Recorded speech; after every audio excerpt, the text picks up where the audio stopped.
Затоа го молиме Аллах Азза ва Джелле, поуките кои се случуваат околу нас, настаните, случките, превирањата и резни работи кои се случуваат меѓу нас, да бидат поука и лекција за верникот.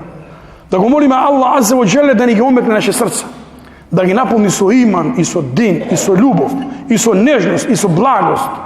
Го молиме Аллах Азза ва Джелле да не чува од срца кои се сурови, од дови кои не се примаат, од богатство кое не заситува.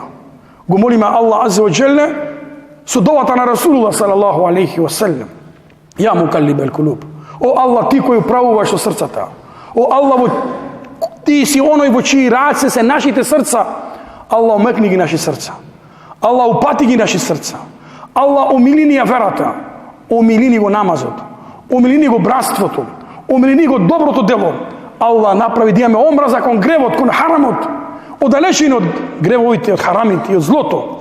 Аллах, помогни им наши браќа во Палестина и Газа. Аллах, помогни им на тие браќа. Аллах, ти си силен и мочен. Само ти имаш сила и муч да промениш таа состојба. Аллах, покажи ни ја твојата сила. Аллах, покажи ни ја таа сила твоја во тие безмилосни створенија, бидејќи не им остана никој друг освен ти, Аллах. Иннека ала кулли шејин кадир, и ти си кадар и мочен за тоа. Аллах, простини ги наши гревови и смилуј ни се на нашите умрени и воведи ни во џенетул фирдаус. Wa akhiru da'wana alhamdulillah.